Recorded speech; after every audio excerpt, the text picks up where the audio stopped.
इसमें महत्व बुद्धि होना कठिन है,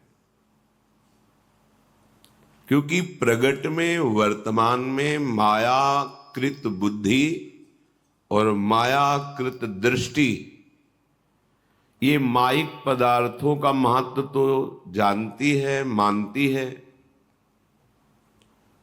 पर चिदानंद धाम, चिदानंद नाम, चिदानंद रूप, चिदानंदमयी महिमा, चिदानंद, इसका परिचय ही नहीं जानती। तो परिचय ना होने पर बहुत अमूल्य वस्तु मिल गई है, पर इसका महत्व हम नहीं जानते। महत्व ना जानने का कारण ये अविद्या, अज्ञान, और उसी से हमें इसमें रति नहीं हो रही। धाम में रति, नाम में रति, गुरु मंत्र में, गुरु चरणों में, सतमार्ग में, ये जो हमारी उच्छृंखलता है, इंद्रियों की बहिर्मुखता है, देहाभिमानवश काम क्रोध की ये चेष्टाएं हैं, ये इसीलिए हैं कि हमारे हृदय में महत्व नहीं रह गया प्रभु का, प्रभु के नाम का, प्रभु के लीला धाम का। यदि महत्व जग जाए तो कैसी स्थिति होगी? श्रीपाद कह रहे हैं, तिक्ती भूता विमुक्तिर विषमनिरयवद्भाति सर्वेन्द्रियार्थ, सर्वे भोगा भवन्ति प्रबल गरलवन्युद्भट ज्वाल कल्पाः, कीट प्रायाः समस्त प्रवर सुरगणाः, सिद्धयश्चेन्द्रजाल प्रायाः स्वसंवाद्य वृंदावन, रसिक रसम माद्यते मेद्य हृदयम। यदि तुम्हें सत्संग के द्वारा,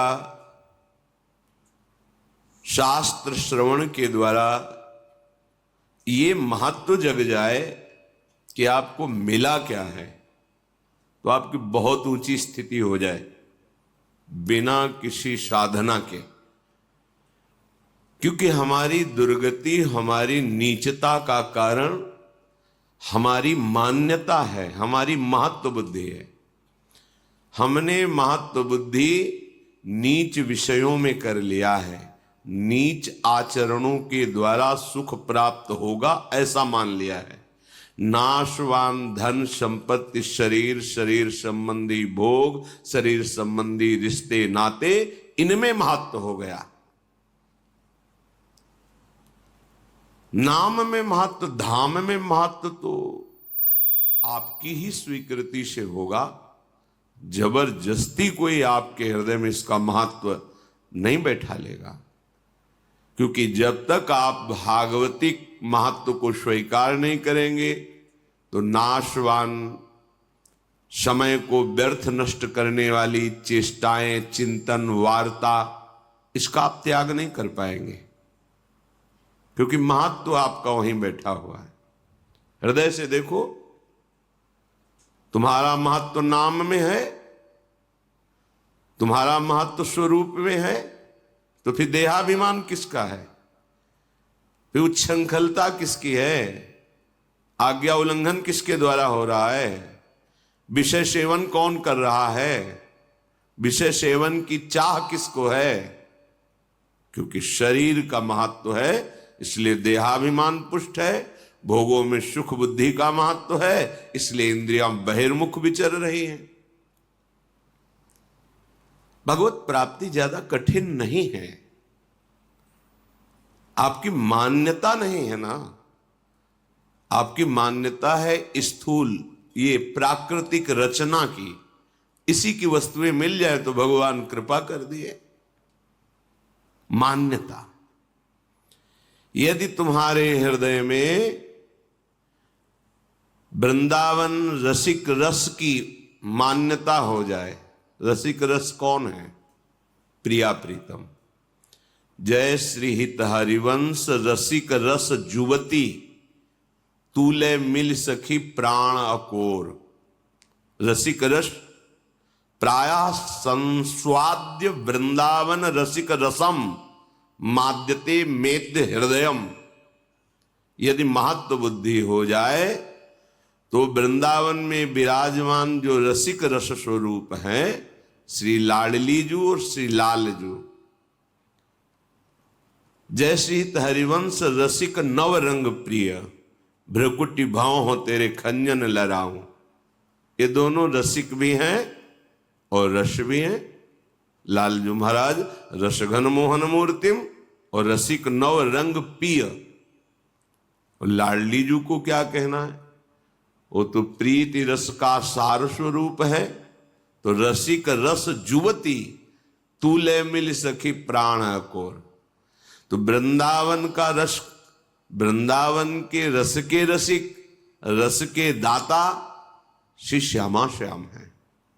यदि तुम वृंदावन का महत्व, नाम का महत्व, श्री लाडली लाल की शरणागति का महत्व जानते मानते, तो तुम्हें विषय घसीट नहीं पाते, तुम्हारी ये दुर्दशा नहीं होती। दुर्दशा परमार्थ में अनुकूलता ढूंढना दुर्दशा है। सांसारिक देहाभिमान जनित अनुकूलता ढूंढना ये दुर्दशा है।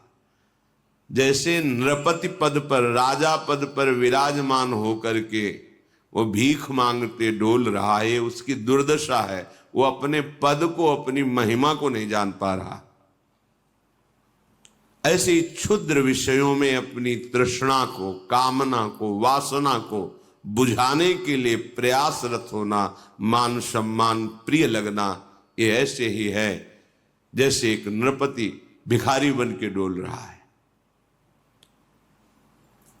स्वयं सुखराशि होते हुए वो भ्रमात्मक क्षुद्र सुख कणों की खोज में, विषयों में भटक रहा है, निंदनीय विषयों में। कितनी बड़ी दुर्दशा है। ये क्यों है? क्योंकि आपने दुर्दशा को स्वीकार किया है। आप दुर्दशा से मुक्त होना नहीं चाहते। एक शरीर की सीमा को मैं में बांध लिया है और 5 ज्ञानेंद्रियों द्वारा भोगने वाले विषयों को भोक्ता आपने अपने को मान लिया है, और कुछ जो कर्म होते हैं उनके कर्ता मान लिए। यही आपकी दुर्दशा है। यदि कहीं भगवान नाम का महत्व, राधा नाम का महत्व आपके हृदय में होता तो आपके हृदय की दुर्दशा नष्ट हो जाती। पक्की बात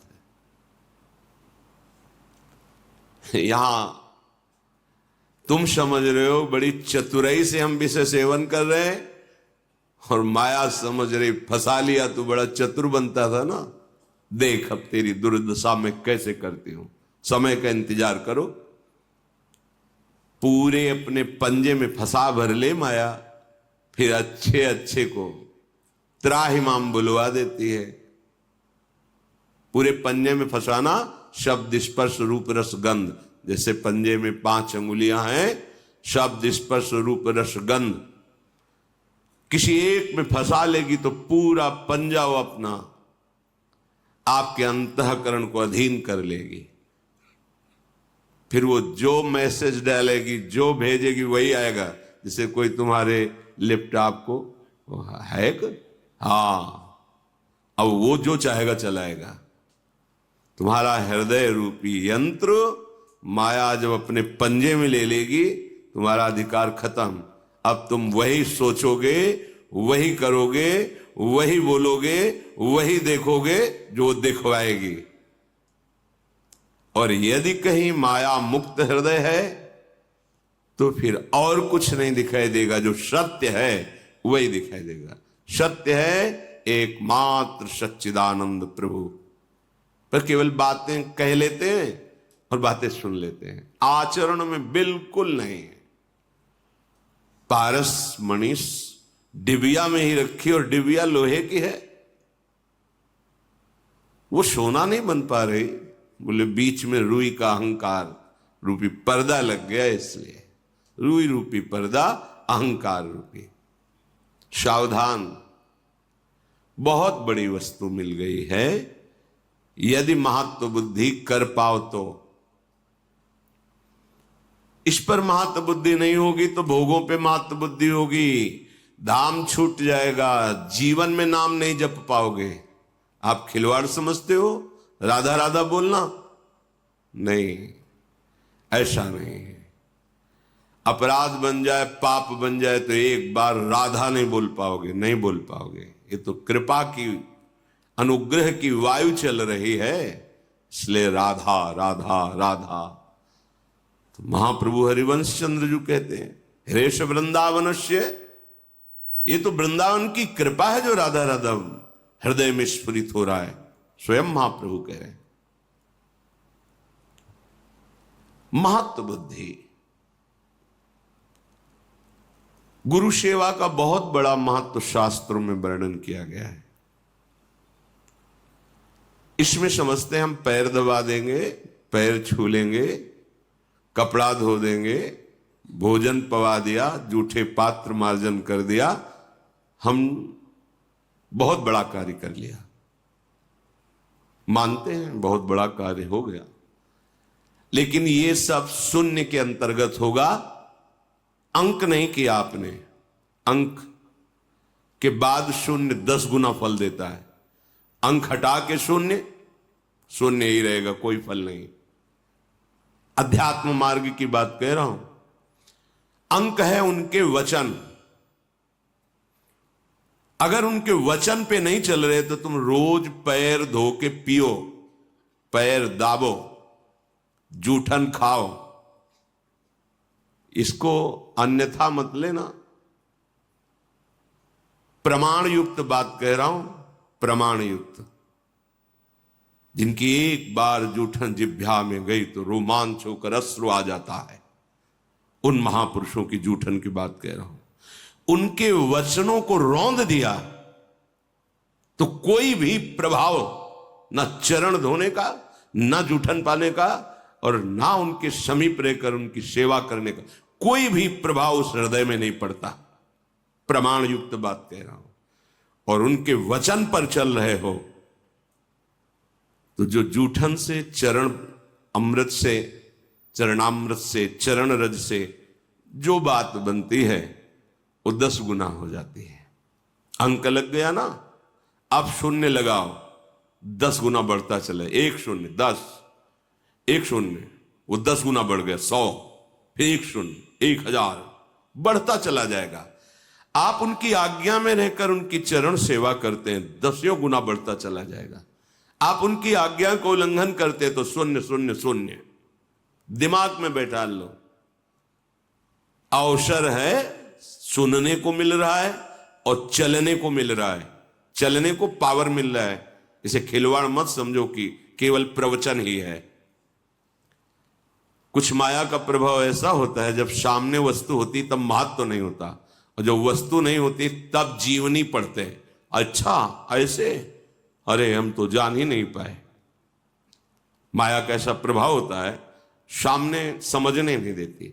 जब प्रभु किसी भक्त के समीप आकर लीला करते हैं वो समझ नहीं पाता, और जब प्रभु अंत, अच्छा तभी ऐसा, अरे वो तो साक्षात, अब क्या, वो तो गए।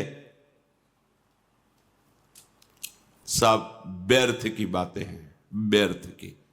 यदि आज्ञा पालन नहीं करते तो, यदि उनके वचन के अनुसार चल रहे हो, फिर अगर वो एक बार आज्ञा कर दिए कि आज शरीर दर्द कर रहा है, आप दबा दीजिए, एक बार ही शून्य बढ़ा देगा। अब 1 1 नहीं रहेगा, अब वो 10 गुना बढ़ता चला जाएगा। आज्ञा पे नहीं तो जीवन व्यर्थ। फिर ये होगा कि इनके साथ 10 वर्ष रहते हुए इनका क्या लाभ हुआ। लाभ की तरफ देखा कब? संतों के 2 प्रभाव होते हैं, एक होता है प्रगट माइक वैभव प्रभाव, और कहता आंतरिक अध्यात्म भागवतिक प्रभाव। आपने भोगा क्या? बाहर माइक प्रभाव, तो आंतरिक अध्यात्म जागृत हो जाएगा क्या? क्योंकि आपको आंतरिक की जरूरत ही नहीं है। बहिर्मुख जीव, बस हमारी रसेंद्रिय जनेंद्रिय की व्यवस्था हो जाए। जय हो तेरी भगवान। सावधान, यदि महत्व जग गया है गुरु चरणों का, श्रीधाम का, नाम का, श्यामा श्याम का, तो तिक्ति भूता विमुक्तिर, ये जो मोक्ष पदवी है बड़ी महिमामयी है। बहुत साधन संपन्न जितेंद्रिय समाधान प्राप्त किए हुए तितिक्षु महापुरुष को मोक्ष पदवी प्राप्त होती है। यम नियम, तितिक्षा, धैर्य, बड़े साधन संपन्न। लेकिन जिसे गुरु चरणों का आश्रय पर महत्व हो गया, प्रिया प्रीतम के चरणों का आश्रय महत्व हो गया, धाम के प्रति महत्व हो गया, तो बोले उसके हृदय में ऐसा रस प्रकट होता है, तिक्ति भूता विमुक्ति, मोक्ष भी उसे कड़ुआ लगता है, नहीं चाहिए। जहां आप गुरु चरणों का आश्रय लिए, प्रिया प्रीतम के चरणों का आश्रय लिए, धाम का आश्रय लिए, जब तक आश्रय नहीं तब तक ये रस प्रकट नहीं होगा। तो आप कहोगे हम 10 वर्ष से रह रहे हैं, तो रह रहे हो, आश्रय किसका है? जहां हमारे प्यारे लालजू वंशी वादन कर रहे, लाडली जू के नूपुरों से अद्भुत महासुख की वर्षा हो रही, ब्रह्मनाद हो रहा है नूपुरों से, अनेक प्रकार के दिव्य मंत्र जिनके नूपुरों की झनकार से प्रकट हो रहे हैं, जिनके नूपुरों की ध्वनि ऐसे प्रेमामृत का प्रसार करती है कि लालजू अपनी वंशी की ध्वनि को भी लज्जित होकर वारते हैं। आपके नूपुरों की ध्वनि के आगे मेरी वंशी ध्वनि का। और जहां ऐसे युगल रस वर्षा कर रहे, उस रस का रसास्वादन इस आश्रय से, इस पर महत्व बुद्धि से होता है, तब उसको मोक्ष कड़ुआ लगता है।